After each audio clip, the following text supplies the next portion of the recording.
மனம் போல் மாங்கல்யம்.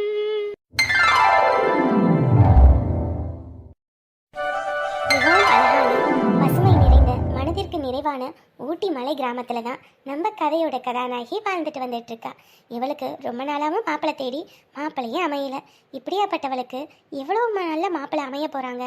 அவங்க வாழ்க்கையில என்னென்ன மாதிரியான கஷ்டங்கள், என்னென்ன மாதிரியான சந்தோஷங்கள்லாம் வரப்போகுதுன்னு வாங்க பார்க்கலாம். அப்பா பிள்ளையாரப்பா, உன்னை பார்க்கறதுக்கு இந்த பனியிலேயே வந்துட்டேன்பா. அப்பா எவ்வளோ பனி, எப்படிதான் இந்த மரத்தடியில் நீங்கள் இருக்கீங்கன்னே தெரியலப்பா. அப்பா சரியான குளிராக இருக்கு. சரி, நான் போய் தண்ணி எடுத்துட்டு வந்துடுறேன்.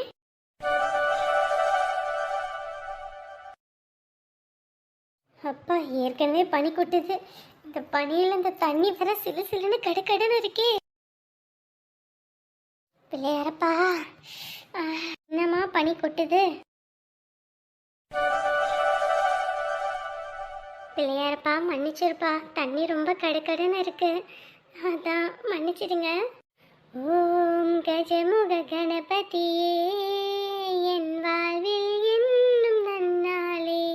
ஓம் கஜமுக கணபதியே ஒரு நல்வழி எனக்கு தருவாயே. பிள்ளையாரப்பா என் கையாலே தொடுத்த மாலை. பிள்ளையாரப்பா போற்றி போற்றி. அப்பா பிள்ளையாரப்பா, நீதான்பா அருள் புரியணும். என் வாழ்க்கையில் எத்தனையோ மாப்பிள்ளை வந்துட்டு பிடிச்சிருக்குன்றாங்க. அப்புறம் ஜாதகத்தை பார்த்தோனையும் செவ்வாய் தோஷம் இருக்கு, நீ இந்த பொண்ணெல்லாம் கட்டிக்க முடியாதுன்றாங்க. வர்ற எல்லாருமே என்னை வேணான்னு ஒதுக்கிட்டு போகிறாங்க. எனக்கு பிடிச்சா அவங்களுக்கு பிடிக்க மாட்டேங்குது, அவங்களுக்கு பிடிச்சா எனக்கு பிடிக்க மாட்டேங்குது. எனக்கு மட்டும் ஏன் இந்த மாதிரி ஆகுது? எனக்கு எப்போ தான் ஒரு நல்ல வாழ்க்கை அமையும்? என் வீட்லேயும் அம்மா எப்போ பார்த்தாலும் அண்ணி கூட சண்டை போட்டுகிட்டே இருக்காங்க. இதெல்லாம் பார்க்கும்போதே ரொம்ப பயமாக இருக்குது. இதுக்கு கல்யாணம் பண்ணுறதுக்கு பண்ணாமே இருக்கலான்ற மாதிரி இருக்குது. எனக்கு நீதான்ப்பா ஒரு நல்ல வாழ்க்கையை அமைச்சு கொடுக்கணும். ஒவ்வொரு மார்கழி மாதமும் உனக்கு நான் தண்ணி கொண்டு வந்து ஊற்றுறேன். என் வாழ்க்கையில் என்னைக்கு தான் நிறைவான வாழ்க்கையை அமைச்சு கொடுப்பப்பா. எல்லாரும் நல்லா இருக்கணும். என்னைக்கு நீதான்பா அருள் புரியணும். அம்மா அப்பா அண்ணன் அண்ணி எல்லாரும் நல்லா இருக்கணும். போயிட்டு வரேன்ப்பா பிள்ளையாரப்பா.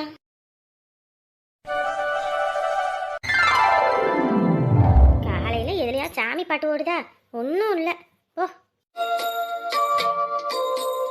புள்ள காலையிலே சாமிக்கு தண்ணி ஊற்றுறேன்னு போனால் இன்ன வரைக்கும் ஆளை காணாமே. வெளியே வேற பனி கொட்டுன்னு கொட்டுது. பிள்ளைக்கு உடம்பு செல்லாமல் போனால் என்ன பண்ணுறது? வீட்டுக்கு வந்த மருமவை இழுத்து போத்தி தூங்கிட்டு இருக்கிறா. காலையில் எந்திரிச்சு ஒரு வேலை வெட்டியை பார்ப்போம், வாசலை கூட்டுவோம், ஏதாவது ஒன்று பண்ணுவோம். ஒன்றும் இல்லை. என்ன பனி கொட்டுது, கை காலெல்லாம் விறுவிறுன்னு இருக்கே. மல்லிகா மல்லிகா, ஏ மல்லிகா. என்னங்க? மணி ஆகி போச்சு, எந்திரி. என்ன படுத்து தூங்கிட்டு இருக்க? போங்க, சரியான பனியா இருக்கு, உடம்பெல்லாம் குளிருது. யாரு மணி ஆகி போச்சு, எந்திரி. போய் சமைக்கலையா? சமைக்கணும் பொறுமையா சமைச்சுக்கிறது என்ன அப்ப? வேலைக்கு போகணும்ல. வாங்க, குளிருது. கிளம்ப எந்திரி. அப்புறம் எங்க அம்மா எதுவும் கத்திட்டு இருக்க போகுது. இப்பதான் தனி இதுன்னு ஆகி போச்சுல்ல, தனியா தானே உழ வைக்கிறோம். நான் பொறுமையா சமைச்சுக்கிறேன். என்னமோ பண்ணு, நான் சொல்ற கடமைக்கு சொல்லிட்டேன். அப்புறம் உன் இஷ்டம். எங்க அம்மா திட்டுது வைக்குது அப்படி இப்படிலாம் என்கிட்ட சொல்லக்கூடாது. முதல்ல தூங்க விடுங்க நிம்மதியா. எனக்கு கொஞ்சம் பிரச்சனை கூட, நீயே போத்திக்கிற. ஒரு காப்பியாவது வச்சு கொடுத்துட்டு படுவே. பால் வாங்கிட்டு வாங்க. ஷோ, உன்னை வச்சுக்கிட்டு என்ன பண்றதுன்னே தெரியல போ. என்ன ஓடிக்கிட்டு இருக்கு காலங்காத்தாலேயே பொம்மை படத்தை போட்டுக்கிட்டு. இது என்னமோ ஓடுது, பாப்போம். சாமி பாட்டு தானே வச்சுட்டு வந்தோம். யாரு டிவியை மாத்தினதுன்னு தெரியலையே. சாமி பாட்டு தானே ஓடிக்கிட்டு இருந்துச்சு, இப்ப யார் டிவியை மாத்தினது? நான் தான். காப்பி வைக்கலையா இன்னும்? மணி 7 ஆகி போச்சு. வச்சுட்டேன், இதை எடுத்துட்டு வரேன். என்ன புள்ளைய காணோம்? நீ மார்கழி மாசம் இல்லைங்க, பிள்ளையாருக்கு தண்ணி ஊற்ற போயிருக்கா. இந்த கொஞ்ச நேரத்துல வந்துருவா. வெளியே சரியான பனி கொட்டிக்கிட்டு கிடக்குது. இந்த நேரத்துல எதுக்கு? எத்தனை மாசம் போய் ஊத்தினாலும் என்ன நடக்குது? ஒரு நல்லதும் நடக்க மாட்டேங்குது. சும்மா எதுக்கு பனியில போய் உடம்புக்கு எடுத்துக்கிட்டு அப்புறம் ஆஸ்பத்திரி செலவு பார்த்துக்கிட்டு? ஏதோ அவ நம்பிக்கை, அவ ஏதோ பண்ணிட்டு இருக்கா, விடுங்க. இல்ல, சாமின்னு கும்பிட்டு ஏதாவது ஒரு நல்ல வழி காட்டுச்சா? ஒன்னும் கிடையாது. சும்மா எதுக்கு சாமியை கும்பிட்டுக்கிட்டு இப்படி கஷ்டப்பட்டுக்கிட்டு உடம்ப வருத்திக்கிட்டு? சாமியை சும்மா குறை சொல்லிட்டு இருக்காதீங்க. எது எது எப்பப்போ நடக்கணுமோ அது அப்பப்போ நடக்கும். சாமி ஏதோ ஒரு விஷயத்தை தள்ளி போடுதுன்னா எதுக்கும் ஒரு காரணம் இருக்கும். உடம்பு சரியில்லைன்னா ஆஸ்பத்திரியில வச்சுட்டு நான் தான் பார்க்கணும், எந்த சாமியும் வராது. சாமியை குறை சொல்லனா இவருக்கு தூக்கம் வராது. காப்பி ஆயிடுச்சு போல இருக்கு. இதை எடுத்து வச்சுட்டு உலைய வைப்போம். மணியாகி போச்சு, வேலைக்கு வேற போகணும். காப்பியை ஊற்றி கொடுப்போம். ஆள் இல்லைனாலும் பரவாயில்ல, ஒரு வரக்காப்பியாவது வச்சு கொடுவே, குளிருது. அட போங்க, தூங்கிட்டு இருக்கும்போது சும்மா நொய்யின்னு இருப்பீங்க. ஓ, இந்நேரத்துக்கு எங்க அம்மாவா இருந்துச்சுன்னு வச்சுக்கவே, இந்நேரத்துக்கு சாப்பாட்டு வேலையை முடிச்சுட்டு காப்பி எடுத்துட்டு வந்து எழுப்பியிருக்கோம். இப்பயும் ஒன்றும் பிரச்சனை இல்லை. உங்க அம்மா காப்பி வச்சிருக்கோம், போய் குடிங்க. அடியே, எந்திரிச்சு காப்பி வச்சு கொடுத்துட்டு பாருடி. போங்க, குளிருது. மனுஷன் வேற வெளியே போக முடியல, பனியா கொட்டுது. அடுக்கையில இருந்துகிட்டே சொல்லு. என்னம்மா மகா, கோவிலுக்கு போயிட்டு போறியா? ஆமாங்கக்கா. எந்த வருஷமும் இல்லாம இந்த வருஷம் தான் இப்படி ஒரு பனி சாமி. ஆமாங்கக்கா. எத்தனை மணிக்கு எந்திரிச்ச? நான் 4 மணிக்கே எந்திரிச்சிட்டேங்கக்கா. எங்களால 7 மணிக்கு எந்திரிக்க முடியல. எப்படித்தான் 4 மணிக்கு எந்திரிச்சியோ. சரி, அம்மா கிட்ட சொல்லிடு, இன்னைக்கு கணபதி என்ன காட்டுல தான் இலை எடுக்கிறோன்னு. சரிங்கக்கா. உன் செட்டு தான் என் பிள்ளையும். இன்னும் படுக்கையை விட்டு எந்திரிக்கலாமா? இன்னும் நீ உன் காலை கழுவி குடிச்சா கூட அவளுக்கெல்லாம் அறிவுன்றதே வராது. ஏங்கா அப்படி சொல்றீங்க? அட இல்லம்மா, நேரங்காலமா எந்திரிடி, ஒரு கோயில் குளத்துக்கு போடின்னா அதெல்லாம் ஒன்றும் தேவையில்லை, கம்முன்னு இருமான்றா. என்னத்த போய் சொல்றது? அவளுக்கு சின்ன வயசுலேருந்தே பனினா எந்திரிக்க மாட்டா, தெரிஞ்ச விஷயம் தானேக்கா. சரிம்மா, மணி ஆயிப்போச்சு, நாங்களும் அங்கே தோட்டத்துக்கு போகிறோம். நீ உங்கள் அம்மாவை கூட்டிக்கிட்டு வந்துரு. சரிங்கக்கா, வந்துடுறோம். பாவம் நல்ல பிள்ளை, ஆனால் என்ன நல்ல ஒரு வாழ்க்கை தான் அமைய மாட்டேங்குது. உங்களுக்கு பெரிய கிளாஸ்ல காப்பி. எங்கடா இன்னும் உன் பொண்டாட்டி எந்திரிக்கலையா? இல்லம்மா, அது என்ன இல்ல, வந்து காலங்காலத்துல நேரங்களமா எந்திரிச்சு ஒரு வேலை வெட்டியை பார்ப்போம், ஒரு வேலைக்கு போய் ஒரு 10 சம்பாதிப்போம் அப்படின்றதெல்லாம் இல்லை. இழுத்து போத்தி தூங்கிட்டு இருந்தா எப்படிரா விடியும்? உன் கூட பிறந்தவ தான் உன் தங்கச்சி கோயிலுக்கு போற காலையில 5 மணிக்கெல்லாம். நீங்களும் தான் இருக்கீங்க. என்னத்த சொல்றதுன்னு தெரியல. இவரு எதுக்கு தேவையில்லாத வெட்டி பேச்சு பேசிக்கிட்டு இருக்க? காப்பி நீ எதுவும் வச்சு கொடுத்தாலா இல்லையா? பால் வாங்க போறமா. 8 மணிக்கு பாலை வாங்கிட்டு வந்து காப்பியை வச்சு குடிச்சு 10 மணிக்கு சமைச்சு என்னைக்கு தான் வேலைக்கு போய் சம்பாதிக்க போறீங்களோ? இந்தா இந்த காப்பியை குடிச்சிட்டு போ. அதெல்லாம் வேண்டாமா, நான் போய் வாங்கிட்டு வரேன் பால். சரி வேணாட்டி போ, ஒன்றும் பிரச்சனை இல்லை. அதான் அவன் விரும்பி கல்யாணம் பண்ணிட்டு வந்தான், கொஞ்ச நாள் நம்ம வீட்டோட வச்சோம், இப்ப தனியா வீட்லயே வச்சிருக்கோம். அவங்க சமைச்சுக்குவாங்க, அவங்க சாப்பிட்டுக்குவாங்க. நீ எதுக்கு சும்மா போராடிக்கிட்டு இருக்க? கம்முன்னு இருக்க முடியலையா உனக்கு? என்னதான் இருந்தாலும் பெத்த மனசு கேட்க மாட்டேங்குது. எது நடந்தாலும் பார்த்தும் பார்க்காத மாதிரி இருக்கணும், கேட்டும் கேட்காத மாதிரி இருக்கணும். அவங்களாச்சு அவங்க குடும்பமாச்சு, சரியா? கல்யாணம் ஆகி போச்சு, இன்னமும் சின்ன நொட்டைங்க கிடையாது நம்ம சொல்லிக்கிட்டு இருக்கிறதுக்கு. எங்க 2 பேத்தையும் குறை சொல்லணும்னா இவங்க 2 பேத்துக்கு தூக்கமே வராது. என்னம்மா, கோயிலுக்கு போயிட்டு வந்துட்டியா? வந்துட்டேன்ப்பா. மடி காப்பி ஊற்றி வச்சிருக்கேன், போய் காப்பியை ஊற்றி குடி. கை காலெல்லாம் சிலு சிலுன்னு இருக்கும், அடுப்பெரியுது, போய் கை காலை காய்ச்சி போ. சரிம்மா. நானும் தான் புள்ள வளர்க்குறேன், எல்லா வேலையும் இழுத்து போட்டு பார்க்குறேன். இவன் வீட்டுக்கு ஒருத்தியை கூட்டிகிட்டு வந்திருக்கா, ஒரு வேலைக்கு ஆக்கி இல்லை. கத்திஜாக்கா வேலைக்கு வர சொன்னாங்க. அதுக்குள்ளேயும் வேலை கிளம்பிட்டாங்களா? ஆமாம்மா, பனி அதிகமாக இருக்குது, அதனால இன்னைக்கு நேரமாக போகிறோம் அப்படின்னாங்க. சரி சரி. எந்த காட்டுக்காமா? கணபதி அண்ணா காட்டுக்குமா? சரி சரி, சீக்கிரம் சாப்பாடு ஆக்கிவிட்டு கிளம்புவோம், மணி ஆயிரும். அங்கே வேற நடந்து போகணும், வேற வண்டியும் இல்லை. சரிம்மா. பாத்திரம் எதுவும் கிடக்காமா கழுவுறதுக்கு?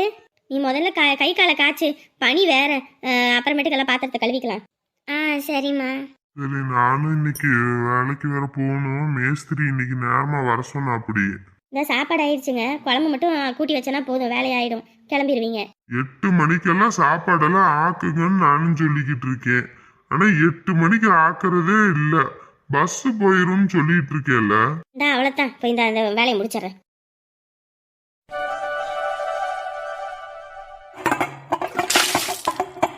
மணி ஆயிடுச்சு, சாப்பாடு கட்டியாச்சா இல்லையா? இந்த வாரம் என்னங்க, வேலைக்கு போகும்போது டிவி எல்லாம் ஆஃப் பண்ணிடு, சூடாயிரும், பின்னாடி எல்லாம் புடிங்கி விட்டுரு, அப்புறம் கரண்ட் இது வந்துச்சுன்னா அப்புறம் வெடிச்சிரும். அதெல்லாம் ஆஃப் பண்ணி விட்டுட்டு தான் போவேன். வரும்போது என்ன வாங்கிட்டு வர்றது? வெங்காயம் இல்ல, வெங்காயம் மட்டும் வாங்கிட்டு வாங்க, தக்காளி கூட இந்த கடையில வாங்கிக்கிறேன். அதுவும் அங்கேயே வாங்கிட்டு வரேன், இவன் ஊருப்பட்ட விலை போடுமா. சரி, அப்ப வாங்கிட்டு வாங்க. காயெல்லாம் இருக்கா? முள்ளங்கி கிடக்கு, அப்புறம் பீட்ரூட் கிடக்கு. சரி, உருளைக்கிழங்கு எதுவும் வாங்கிட்டு வரேன். சரி. காப்பிக்கு கடிச்சுக்கிறதுக்கு ஒன்றும் இல்லை, ஏதாவது தீனி எதுவும் வாங்கிட்டு வாங்க திங்கிறதுக்கு. வாங்கிட்டு வரேன். நமக்கு நேரம் ஆகி போச்சு, சீக்கிரம் சாப்பாடு கட்டிவிட்டு ஓடுவோம். தலைக்கு ஏதாவது ஸ்காப் எதுவும் கட்ட வேண்டியதானே? இப்படி பனியில உட்காந்துக்கிட்டு சளி பிடிச்சி இழுத்து வச்சுக்கிறதுக்கா? இல்லப்பா கொஞ்சம் பாத்திரம் தான் இருக்கு, கழுவி வச்சுட்டா வேலை முடிஞ்சது. தலைக்கு ஏதாவது ஸ்காப் எதுவும் இல்ல துணி எதுவும் கட்டிக்கிட்டு வேலையை செய்யணும். பனி கொட்டுது இல்ல. சரிப்பா. சரி போயிட்டு வரேன், பார்த்து வேலைக்கு போகணும். சரிப்பா. என்ன சுப்பையானே வேலை கிளம்பியாச்சா? ஆமையா வேலை கிளம்பியாச்சு. எங்க இந்த பக்கம்? உங்க பையன் துறையை தான் பார்க்க வந்தேன். துரையா, என்ன விஷயம்? 2 நாள் பெயிண்ட் அடிக்க வந்தா அப்படி, அப்புறம் 1 வாரமா ஆளையே காணோம். அதான் இன்னைக்கு வாராரா இல்ல வேற ஆள் எதுவும் போடவான்னு என்னன்னு கேட்கத்தான் வந்தேன். வீட்டுலதான் இருப்பாங்க, கேட்டு பாருங்க. சரிண்ணே. என்னவா மகா, பாத்திரம் கழுவிட்டு இருக்கியா? ஆமாங்கண்ணா. எங்க உங்க அண்ணன்? பாக்கலீங்கண்ணா. வீட்டுல அண்ணன் இருக்கவே பாக்கலையா? ரொம்ப நல்ல தங்கச்சி தான். எங்க உங்க அண்ணி? வீட்டுல தான் இருப்பாங்க. வீட்டுல தான் இருப்பாங்களா? என்னம்மா இப்படி சொல்ற? அவங்க தனியா சமைச்சு சாப்பிடுறாங்க, நாங்க தனியா சமைக்கிறோம். அதான். ஓ, ஒரு வீட்டுல 2 ஒலையா? சரி சரி. மல்லிகா, எம்மாடி மல்லிகா? யாருன்னு தெரியலையே, இருங்கண்ணே வாரேன். ஆங்கத்துல இவ யார் கூப்பிட்டுக்கிட்டு வர்றது? அண்ணே. என்னம்மா உன் புருஷன் வேலைக்கு வார அப்படியே என்ன? இவரை நம்பிக்கிட்டு நானும் வேலைக்கு ஆள் போடாம இருக்கிறேன். வருவாருங்கண்ணா. வாரத்துல 2 நாள் வேலைக்கு போய் 2 நாள் வீட்டுல இருந்தா எப்படி? வாரதுன்னா இருந்தா ஒரே தான் வரணும். இப்படி லீவ் எல்லாம் போட்டுக்கிட்டு இருந்தா அப்புறம் வேலையை விட்டு எடுத்துருவேன் சொல்லிட்டேன். வருவாருங்கண்ணா. உன் புருஷன் கிட்ட சொல்லுமா வேலைக்கு வர சொல்லி. வரேன். சரிங்கண்ணா. வேலை வெட்டிக்கு போறாங்களோ இல்லையோ, கல்யாணத்தை ஒண்ணு பண்ணிக்கிறாங்க. எமாடி போதும், பாத்திரத்தெல்லாம் எடுத்து வை. தேய்ச்சிக்கிட்டு உட்காந்துட்டு இருக்காம மணி ஆகி போச்சு, சாப்பிட்டு கிளம்புவோம். சரிம்மா. சட்டு புட்டு எடுத்து வச்சுட்டு வா. நான் பாட்டுக்கு ஏன் வேலை உண்டு நான் ஒண்ணுன்னு இருக்கேன். என்னையே சும்மா சுரண்டிக்கிட்டே கிடக்குறாள் இந்த கிழவி. மாமி என்ன தலையில கொம்பு இருக்கும் போல இருக்கு. ஒன்னா இருக்கும்போது தான் கரிச்சு கொட்டிக்கிட்டே இருந்தா, தனியா உழவு சாக்கும் போது இப்படி ஏத்தம் பண்ணிக்கிட்டு இருக்கா. சாப்பிடு, மணி ஆகி போச்சு, கிளம்புவோம். என்னமா குழம்பு வச்சிங்க? உருளைக்கிழங்கும் அப்புறம் பீன்ஸ் விதை கடந்துச்சா, அதான் குழம்பு வச்சேன், சாப்பிடு. காலையில வெளியே போனவனா இப்பதான் வாரியா? சாப்பிடு. வேண்டாம், மல்லிகை சமைச்சிருப்பா. கிழிச்சிருப்பா, இன்னும் படுக்கையை விட்டு எந்திரிக்காம இருக்கிறா. இவ என்னைக்கு சமைச்சு என்னைக்கு நீ சாப்பிட்டு? என்னமோ பண்ணுங்க, நம்மளாம் சொல்றது யாரு கேக்குறீங்க? உன் இஷ்டத்துக்குன்னு வாழ்க்கையை அமைச்சுக்கிட்ட, நீ நான் ஒன்னும் சொல்றதுக்கு இல்ல. ஏமா சும்மா அண்ணனை திட்டிகிட்டே இருக்க? கம்முன்னு இருமா, பாவம் தானே அவங்களும். என்னடி பாவம்? காலையில எந்திரிச்சு ஒரு மருமவள லட்சணமா ஒரு வீடை கூட்டுறது, இல்ல வாசல தெளிச்சு சாணியை போட்டு விட்டு ஒரு கோலத்தை போடுறது, ஒரு காப்பி தண்ணி வைக்கிறது, ஏதாவது ஒண்ணு இருக்கு? தனியா பிரிச்சு விட்டதும் போதும் குளிர் விட்டு போச்சு. ஒரு வேலை வெட்டிக்கு லாக்கியில. இவருங்க உங்க அம்மா நம்மள தான் தனியா பிரிச்சு விட்டாங்கல்ல, இனிமே எதுக்கு சும்மா நம்மளே கடிச்சு கொட்டிக்கிட்டு இருக்காங்க? இப்பெல்லாம் பேசிட்டு இருந்தாங்கன்னா நான் பேசி விட்டுருவேன் சொல்லிட்டேன். வாய மூடிட்டு கம்முன்னு இருக்கிறேன்றதுக்கோசரம் இதெல்லாம் பேசிட்டு இருக்க வேணாம்னு சொல்லுங்க. அவங்கள பத்தி தான் தெரியும்ல, நீ காதுல வாங்கிக்காத, கம்முன்னு இரு. உங்க பாட்டு பேசிட்டே இருப்பாங்க, நான் பாட்டு கேட்டுட்டு அமைதியா இருக்கணுமா? பேசக்கூடாதுன்னு இருக்கேன், என்ன பேச வைக்காதீங்க. சரி சரி, கோவப்படாத. அந்த அண்ணன் வேற வந்தாரு, பெயிண்ட் அடிக்கிறதுக்கு வேலைக்கு போறேன்னு சொல்லிட்டு போகாம இருக்கீங்களாமா? 2 நாள் போனீங்களா, அதுக்கப்புறம் போகலையாமா? 2 நாள் எங்க போய் சுத்த போனீங்க? இன்னொரு பக்கம் வேலை கூப்பிட்டாங்க, அங்க போனோம். என்னங்க இப்படி பண்ணிட்டு இருக்கீங்க? ஒரு இடத்துக்கு உருப்படியா போடுறதுல சம்பளம் கொடுப்பாங்க, இங்க 2 நாள் அங்க 2 நாள் அங்க 2 நாள் வேலை செஞ்சீங்கன்னா எப்படி சம்பளம் கொடுப்பாங்க? சரி சரி போறேன், இப்ப என்ன? நீங்க பாட்டுக்கு போகாம இருப்பீங்க. உங்க அம்மா வேலைக்கு போறதுக்குள்ள எதுக்கு கல்யாணம்ன்றாங்க? வெளியே எத்தனை பேர் முன்னாடி எவ்வளவு அசிங்கமா இருக்கு தெரியுமா? நீங்க ஒரு 10 சம்பாதிச்சாதானே நம்மளும் பெருமையா இருக்க முடியும். மகா மகா மகா, ஏன் இந்த வந்துட்டே செல்வி. ஸ்கிரீன் எல்லாம் போட்டாச்சு. எதுக்குமா இதெல்லாம் பண்ணிட்டு இருக்கீங்க? டிவி பாட்டுக்கு இருக்கட்டும்ல. டிவி பாட்டுக்கு இருக்கட்டுமா? எம்புட்டு காசு போட்டு வாங்கி இருக்குது, டிவி பாட்டுக்கு இருக்கட்டுமா? இந்த மாதிரி எல்லாம் ஆப் பண்ணி துணியை போட்டு மூடி வைக்கணும், இல்லைன்னா தூசி பட்டா இத்து போயிடும். பின்னாடி எல்லாம் பிளக்கெல்லாம் புடிங்கி விட்டு போகணும். உங்க அப்பா போகும்போதே சொல்லிட்டு போனாரு, டிவியை பாட்டுக்கு போட்டு விட்டு போவாதீங்க, அப்புறம் வெடிச்சிரும்னு. அதனால பாதுகாப்பா வைக்கணும். பாரு, நமக்கு அப்புறம் வாங்கின வீட்டுல டிவி போயிருச்சு, நம்ம தான் இன்னமும் பத்திரப்படுத்தி வச்சிருக்கிறோம். அவரு இந்த பக்கம்.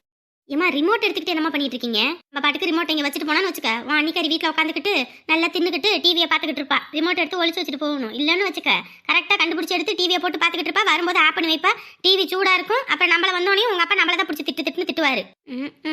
சரி வா போவோம். சப்பா, இவங்கள திருத்தவே முடியாதுப்பா. அவங்க ஒரு அடி பாஞ்சா எங்க அம்மா 10 அடி பாயும். என்னம்மா செல்வி, சாப்பிட்டியா?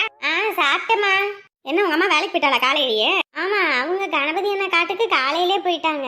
பனி அதிகமா இருக்கு, நீ மகாவோட வரும்போது வா அப்படின்னாங்க. அதனாலதான் சரி நம்மளும் ஒன்னா போவோம்னு உங்களை கூப்பிட வந்தேன். சரி வாமா போவோம். சரிங்கம்மா.